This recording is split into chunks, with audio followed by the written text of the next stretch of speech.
Hello friends, बहुत बहुत स्वागत है आपका एबीसी एकेडमी पर। फ्रेंड्स, आज आप महात्मा बुद्ध के बारे में पार्ट 2 देख रहे हो। इस वीडियो में आपको 15 से 20 महत्वपूर्ण बातों को बताया जाएगा और अच्छे से समझाया जाएगा। जैसा कि पार्ट 1 में मैंने आपको लगभग 25 महत्वपूर्ण बातें महात्मा बुद्ध के बारे में बताया, जो आपके हर एग्जाम में आता ही आता है। फ्रेंड्स, मैंने उस वीडियो में भी कहा था, मैं फिर से आपको बता दे रहा हूँ, बौद्ध धर्म और जैन धर्म काफ़ी ज़्यादा कन्फ्यूजन वाला चैप्टर रहता है। पहले वाले वीडियो में मैंने महात्मा बुद्ध के बारे में जो बताया था, उसमें बहुत कुछ आपको याद रखने का बहुत ही सिंपल ट्रिक बताया था। अगर आपने अभी तक उस वीडियो को नहीं देखा है तो प्लीज़ आप उसे एक बार देख लीजिए, और उसके बाद महात्मा बुद्ध पार्ट 2 अभी आप ये वीडियो देख रहे हो। इस वीडियो के लास्ट में मैं फिर से जो पार्ट 1 में बताया था उसे एक बार बोलकर रिवाइज करवा दूंगा आपका। इस वीडियो को आप ध्यान से देखिए, मैं कोशिश करूंगा बहुत कुछ आपको अच्छे से समझाने का। और इसके बाद आप क्वेश्चन आंसर सीरीज जो होगा, बौद्ध धर्म और जैन धर्म को मिक्स किया हुआ क्वेश्चन आंसर सीरीज जो होगा, आप उसे जरूर लगाइएगा। क्योंकि आपको पता है, अगर आपको बस बौद्ध धर्म से क्वेश्चन आंसर दिया जाए या फिर जैन धर्म से, तो आप बहुत ईजी वे में क्वेश्चन आंसर लगा सकते हो। मगर दोनों को मिक्स करके दिया जाए, जैसे में अगर सवाल आपसे कर दिया जाए कि आत्मा की मान्यता किस में है, बौद्ध धर्म में, जैन धर्म में, या दोनों में, या किसी में नहीं है, या फिर ईश्वर की मान्यता किस में है, बौद्ध धर्म में है या नहीं, जैन धर्म में है या नहीं, आप कंफ्यूज कर जाओगे। इसीलिए मैं बोल रहा हूँ, दोनों टॉपिक को ध्यान से देखिए, फिर क्वेश्चन आंसर सेट जो होगा उसे आप अच्छे से लगाइएगा। फिर आपको पता चलेगा कि आप खुद में कितना जानते हो बौद्ध धर्म और जैन धर्म के बारे में। ठीक है फ्रेंड्स, तो आइए बिना टाइम बर्बाद किए स्टार्ट करते हैं आज का क्लास। देखिए, मैंने पिछले वाले वीडियो में भी बताया था बौद्ध सभाओं के बारे में। उस वक्त मैंने शासनकाल किसके शासनकाल में हुआ था, बस वो नहीं बताया था। आज फिर से बहुत अच्छे से आपको बता रहा हूं। देखिए, पहला, दूसरा, तीसरा और चौथा 4 बौद्ध संगीति हुआ था। एक और हुआ था 5वां, जो कश्मीर में हुआ था। ठीक है, मैंने उसके बारे में आपको पिछले वाले वीडियो में भी बताया था। देखिए, पहला हुआ था 483 ईसा पूर्व। ठीक है, दूसरा 383, तीसरा हुआ था 255, और चौथा जो है वह ईस्वी की प्रथम शताब्दी में हुआ था। आपको ऐसे याद रखना है, 483, 383, 255 और ईस्वी की प्रथम शताब्दी। 483 के 100 साल के बाद 383 में, और फिर 255 ईसा पूर्व में, और ईस्वी की प्रथम शताब्दी। याद रखने का ट्रिक, 483, 383, 255 और ईस्वी की प्रथम शताब्दी। जगह की बात की जाए, पहला हुआ था राजगीर, दूसरा वैशाली, तीसरा पाटलिपुत्र और चौथा कुंडलवन में हुआ था। इसको याद रखने का ट्रिक मैंने बताया था। और 5वां हुआ था जो कश्मीर में, उसे भी आपको ध्यान रखना है। देखिए, रा वै पा कु क, रा वै पा कु क, आप बोल सकते हो रावै पाकुक, रावै पाकुक। अगर किसके अध्यक्षता में हुआ था तो देखिए, पहला हुआ था महाकश्यप, दूसरा सबाकामी, तीसरा मोगलीपुत्र तीसरे के, और चौथा वसुमित्र के। ठीक है, ध्यान रखना है आपको, महाकश्यप, सबाकामी, मोगलीपुत्र तीस और वसुमित्र के शासनकाल अध्यक्षता में हुआ था। शासनकाल की बात की जाए तो पहले में शासनकर्ता जो थे उस वक्त अजात शत्रु, दूसरा में कालाशोक, तीसरा अशोक, चौथा कनिष्क। देखिए, याद रखने का ट्रिक इसका मैंने उस वीडियो में बताया था, का अ क, बस इतना ही आपको लेना है। अका अक आपको बोलना है 2-4 बार, अ का अ क, अ का अ क, अका अक। ठीक है, जगह की बात की जाए, जगह खास करके आता है रावै पाकुक, रावै पाकुक। किस समय, 483, 383, 255 और ईस्वी की प्रथम शताब्दी में हुआ था। ध्यान रखना है आपको। फ्रेंड्स, आप इसका ना स्क्रीनशॉट ले लीजिए। अगर आपने नोट्स नहीं तैयार किया है तो प्लीज़ आप इसे स्क्रीनशॉट लीजिएगा, और आप मैंने जैसे बताया वैसे बोलने का प्रैक्टिस करिएगा। आपको बहुत अच्छे से याद हो जाएगा और आप कभी नहीं भूलने वाले हो, मेरा इस बात पे भरोसा करिएगा। देखिए, अब कहता है, बौद्ध संगीति के बाद बौद्ध धर्म 2 भागों में विभाजित हो गया था। बौद्ध संगीति जब हुआ था उसके बाद बौद्ध धर्म 2 भाग में बट गया था। एक है हीनयान और दूसरा है महायान। पहला क्या है, हीनयान, दूसरा है महायान। देखिए, हीनयान का आदर्श जो है अरहत पद को प्राप्त करना है। जो व्यक्ति अपनी साधना से निर्वाण की प्राप्ति करते हैं उन्हें ही अरहत कहा जाता है। अब फ्रेंड्स, यहाँ पे कंफ्यूजन होगा आपको कि अरहत किसे कहते हैं, अरहत पद या फिर निर्वाण की प्राप्ति का क्या मतलब है, वो अभी आपको आगे भी पता चलेगा। मगर मैं आपको बता रहा हूँ, देखिए, निर्वाण का मतलब होता है जैसे आप कुछ अपना काम करने जा रहे हो, ठीक है, और सेम चीज किसी दूसरे इंसान को भी जरूरत है। बहुत लोग होता है जो सोचता है पहले मेरा ये काम बन जाए, फिर दूसरे का होगा नहीं होगा देखा जाएगा। मगर निर्वाण प्राप्ति करने का मतलब कहता है ना, आप अपना जो भी आपका काम है, लोभ है, लालच, इस तरह से कहिए, जो अपना बेनिफिट आप देख रहे हो, आप उसे साइड में करके अगर दूसरे का हेल्प करते हो, उन्हें करने देते हो, तो उसे ही निर्वाण की प्राप्ति कहा जाता है। बौद्ध धर्म के अनुसार उसे ही निर्वाण की प्राप्ति कहा जाता है और उन्हें ही अरहत भी कहा जाता है। ठीक है, देखिए बौद्ध धर्म के ये था हीनयान का आदर्श वाक्य है। देखिए आप ऐसे याद कर सकते हो, हीन भावना, आदमी कहता है ना कि हीन भावना से मत देखो किसी को। एक याद रखने का ट्रिक है, हीन भावना से नहीं देखना है, मतलब दूसरे का हेल्प करना है, और हेल्प करने को ही निर्वाण की प्राप्ति कहा जाता है।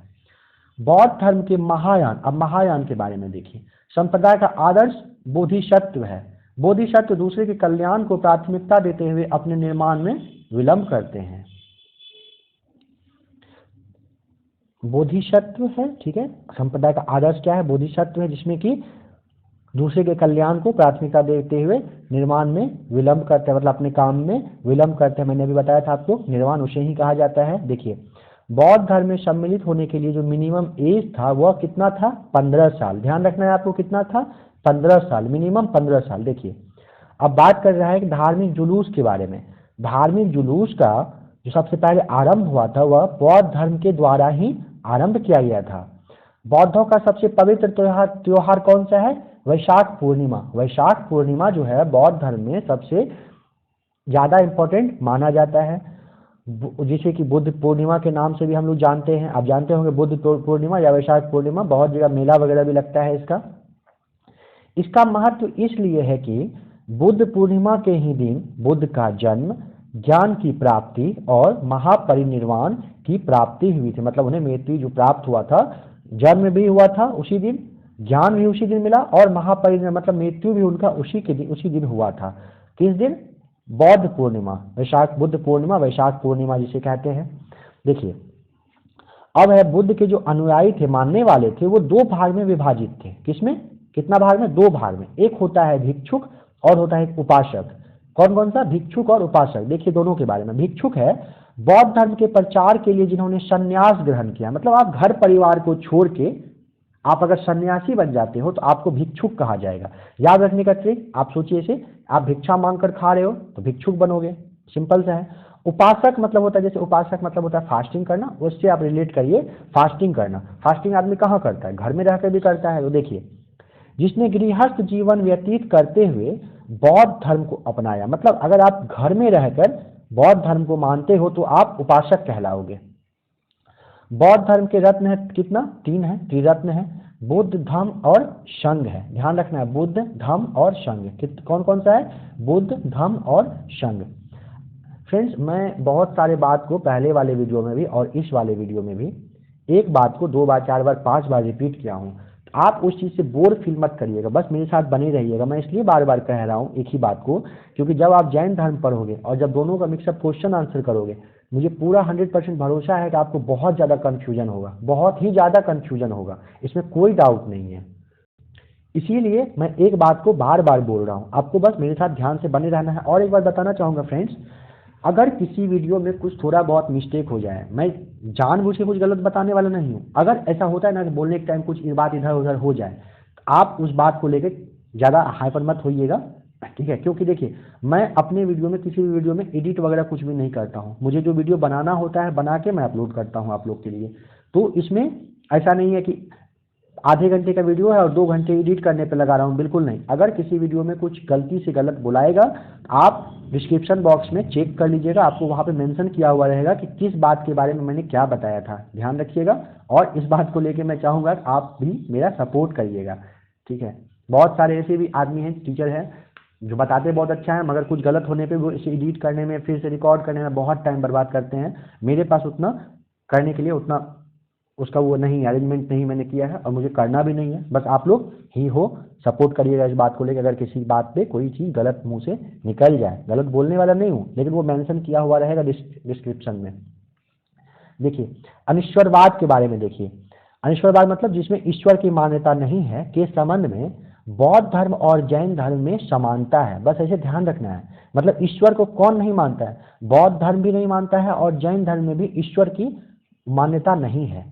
जातक कथाएं, जैसे कथा होता है उसे एक जातक कथा है बौद्ध धर्म में, प्रदर्शित करती है कि बोधिसत्व का अवतार मनुष्य के रूप में भी हो सकता है तथा पशुओं के रूप में भी हो सकता है।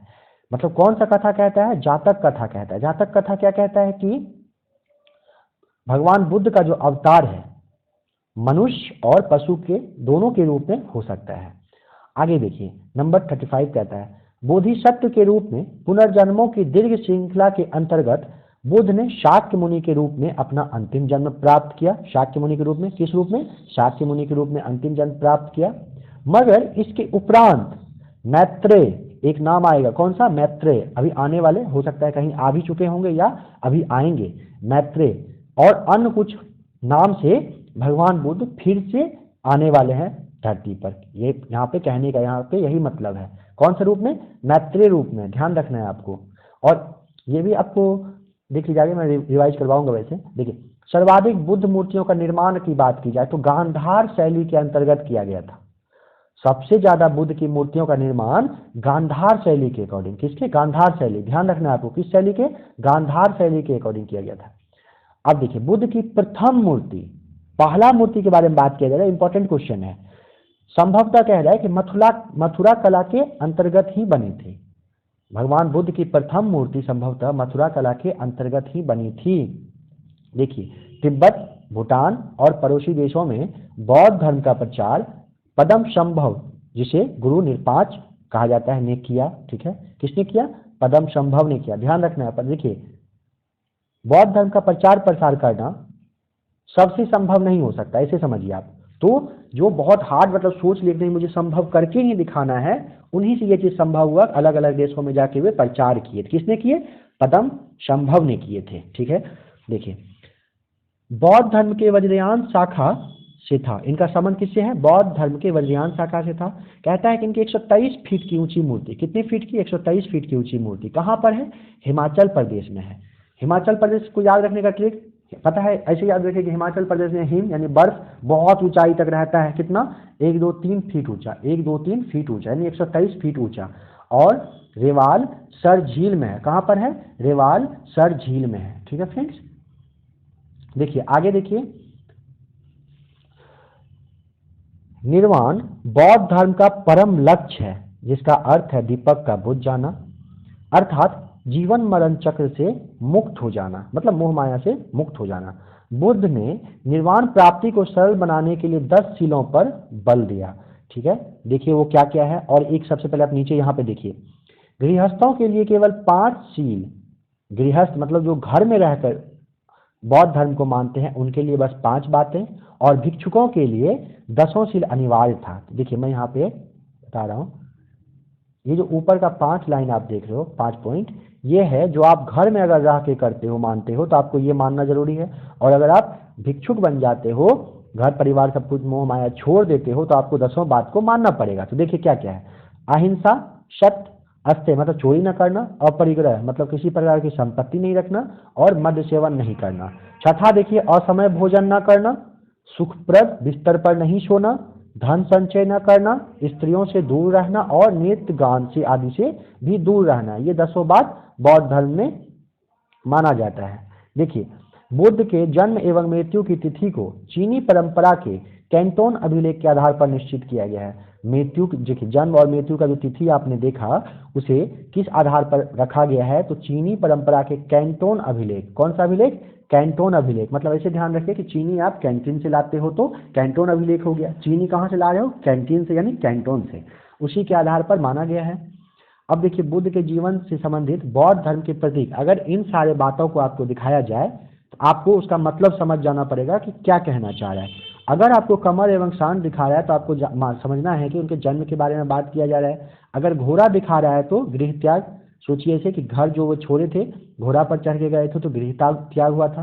पद चिन्ह जो है वो निर्वाण की प्राप्ति हुई। पीपल जो कि बोधि वृक्ष है, वहां पर उनको ज्ञान प्राप्त हुआ था। और अगर मृत्यु की बात की जाए तो स्तूप को अगर बताए, स्तूप के आपको दिखा अगर पूछा जाए तो आपको उनके मृत्यु के बारे में बताना पड़ेगा। ठीक है, कि हाँ मृत्यु के बारे में बात किया जा रहा है। और मैं बताऊं कि महात्मा बुद्ध जो थे, उनके शरीर के अवशेषों को कहा जाता है, माना जाता है कि 8 भाग में बांटकर उन पर 8 स्तूपों का निर्माण कराया गया था। ठीक है, तो फ्रेंड्स अभी आपने देखा पार्ट 2 वीडियो महात्मा बुद्ध के बारे में। मैं एक बार आपको, अभी तो आपने वीडियो देख ही लिया, मैं आपको अब चैप्टर फर्स्ट में जो पार्ट 1 में जो बताया था थोड़ा सा आपको 2-4 मिनट के लिए रिवाइज करवा दे रहा हूँ। अगर आपको रिवीजन करना हो तो आप अभी मेरे साथ बने रहिए। देखिए, बौद्ध धर्म के संस्थापक कौन थे? गौतम बुद्ध। उनका जन्म 563 ईसा पूर्व में कपिलवस्तु के लुम्बिनी नामक जगह पर हुआ था। उनके पिता के बारे में बात किया जाए तो वो शाक्यगण के मुखिया थे, मतलब शाक्यगण परिवार से आते थे। इनकी माँ का नाम माया देवी था, जो कि जन्म के 7वें दिन के बाद ही वो गुजर गई थी। और इनका जो देख रेख होता है इनकी माँ, सौतेली माँ प्रजापति गौतमी ने किया था। इनके बचपन का नाम सिद्धार्थ था, आपने सिद्धार्थ वाला कहानी जरूर पढ़ा होगा। इनका शादी 16 वर्ष की आयु में हुआ था यशोधरा के साथ, और पुत्र का नाम था राहुल। जब ये कपिलवस्तु के सैर पर गए थे ना, तो इन्होंने 4 सीन को देखा था। पहला, एक बूढ़ा आदमी, दूसरा एक बीमार व्यक्ति। आपको याद रखना है, ऐसे एक बीमार व्यक्ति को देखने के बाद बीमार व्यक्ति मर जाता है तो उनका शव को देखते हैं, और शव को देखने के बाद अंत में वो एक सन्यासी को देखते हैं, और वे फिर सोचते हैं कि सन्यासी जीवन ही बिताना सबसे बेस्ट रहेगा मोह माया को छोड़कर। उन्होंने 29 वर्ष की आयु में घर को छोड़ दिया, जिसे बौद्ध धर्म में महाभिनिष्क्रमण कहा गया है। घर छोड़ने के बाद उन्होंने वैशाली के अलार कलाम नाम के एक गुरु थे उनके, उन्हीं से शिक्षा ग्रहण की। शिक्षा किस चीज की? सांख्य दर्शन की, ध्यान रखना है आपको। तो वे उनके प्रथम गुरु हो गए। उनके बाद वे राजगीर गए और राजगीर के रुद्रक रामपुत्र से शिक्षा ग्रहण की, मतलब ये उनके दूसरे गुरु हुए। ठीक है। बिना खाना पानी के 6 वर्ष कठिन तपस्या किए, और 35 वर्ष की आयु में वैशाख की पूर्णिमा की रात को फल्गु जिसे कि निरंजना कहते हैं, नदी के किनारे पीपल पेड़ के नीचे भगवान बुद्ध को ज्ञान की प्राप्ति हुई, और उसी दिन के बाद से वे बुद्ध के नाम से जाने लगे। फ्रेंड्स, मैं बताना चाहूँगा, आप भारत के किसी भी राज्य में रहते हो तो प्लीज़ अगर कभी आप बिहार जाओगे तो एक बार बोध गया आप जरूर जाइएगा, और वहाँ पे उस पीपल के पेड़ को और महात्मा बुद्ध के बारे में वहाँ पे इतना छोटा छोटा जानकारी वहाँ पर दिया गया है कि आप उसे एक बार जरूर देखिएगा। क्योंकि आपको पता होगा, पूरी दुनिया से लोग आते हैं भारत आते हैं, बिहार आते हैं, और बिहार से वे बोध गया जाते हैं। क्यों?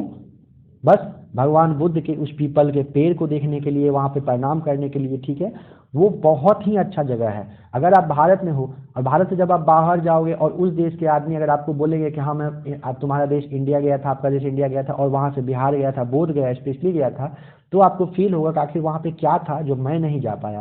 तो अगर अभी कभी आप प्लान करोगे कहीं घूमने का तो प्लीज़ आप बोध गया जाने का कोशिश करिएगा।